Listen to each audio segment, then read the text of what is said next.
La prescription fait l'objet du 8e livre du Code civil. Les articles 28-75 à 29-33 composent ce livre. Commençons notre étude par l'article 28-75. Il existe deux types de prescription.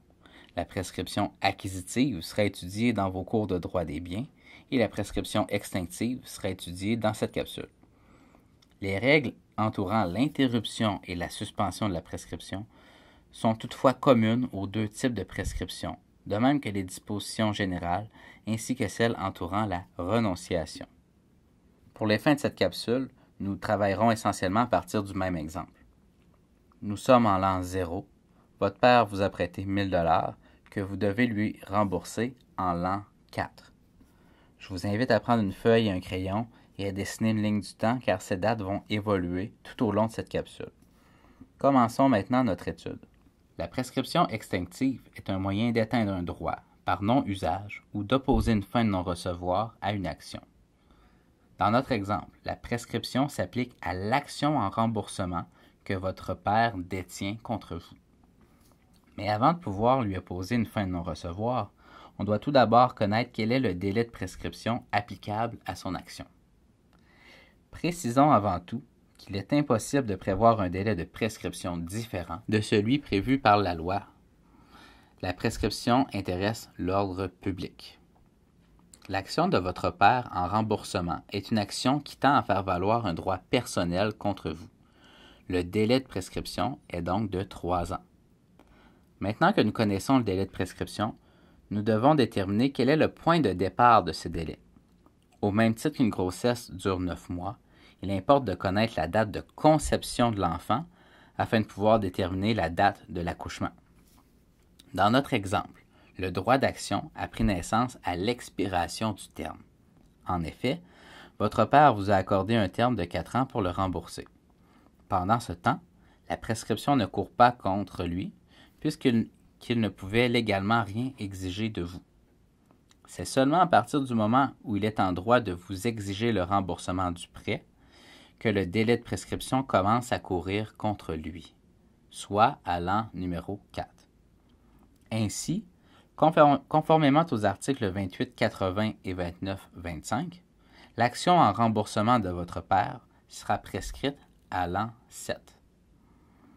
Dans l'hypothèse où le contrat de prêt prévoit que vous renoncez à opposer la prescription à l'encontre de votre père, cette clause sera nulle. Cependant, une fois que la prescription est acquise en votre faveur, soit à l'an 7, vous pouvez y renoncer et rembourser volontairement votre père. Cette renonciation peut être expresse de votre part, vous remboursez votre père, ou encore être tacite. Vous demandez à votre père une prolongation du terme. Vous demandez plus de temps afin de pouvoir le rembourser. Par hypothèse, vous avez renoncé à la prescription acquise en remboursant 200 $ à votre père en l'an 7.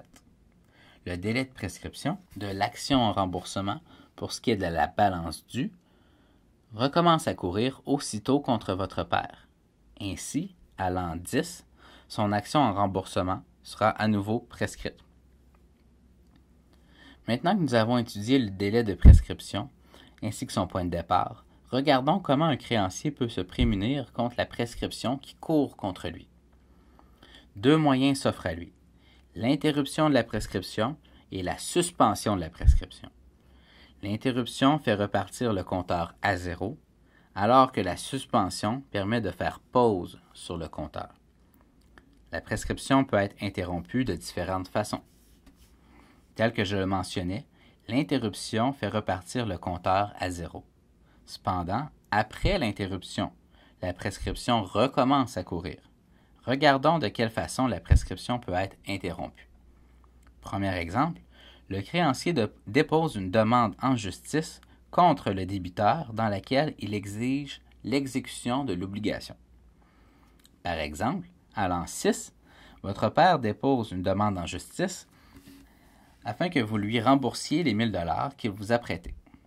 Cela a pour effet de faire repartir le compteur à 0. Vous avez été condamné à rembourser votre père. Malgré tout, vous ne l'avez pas encore remboursé. Votre père a alors 10 ans pour faire exécuter le jugement, c'est-à-dire engager un huissier pour qu'il saisisse vos biens afin de les vendre en justice et être payé, en même le fruit de la vente. À l'an 6, vous reconnaissez que vous devez effectivement 1 000 $ à votre père. Alors qu'il y avait déjà 2 ans d'écoulés, cela a pour effet de faire repartir le compteur à 0. C'est donc à l'an 9 que l'action en remboursement de votre père sera prescrite. Pour plus de détails, je vous réfère à la capsule portant sur la reconnaissance de dette. La suspension permet de faire pause sur le compteur, mais sans le repartir à 0. Normalement, l'action en remboursement de votre père se prescrit à l'an 7. Toutefois, la première journée de l'an 5, votre père est plongé dans le coma.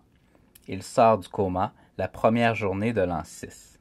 Au début de l'an 5, 1 an était écoulé au délai de prescription. Le délai a cependant été mis sur pause pendant toute l'année où votre père était dans le coma. Ainsi, au début de l'année 6, moment où votre père sort du coma, le délai continue à courir. Normalement, l'action en remboursement de votre père se prescrivait à l'an 7.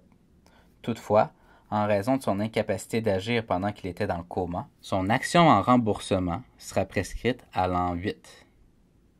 En conclusion, si vous défendez les intérêts d'un débiteur, vous avez avantage à bien maîtriser les règles entourant le calcul du délai de prescription, car si l'action du créancier est prescrite, vous devrez soulever ce moyen de défense afin de bien protéger les intérêts de votre client.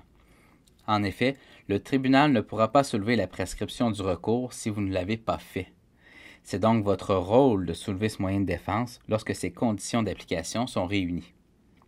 Heureusement, si vous oubliez de plaider la prescription en première instance, vous pourrez toujours la plaider en appel. Toutefois, cela engendrera des frais supplémentaires pour votre client qui provoquera sans doute sa grogne. Il sera probablement plus enclin à contester vos frais d'honoraires. De même, votre responsabilité professionnelle ou déontologique pourrait être engagée.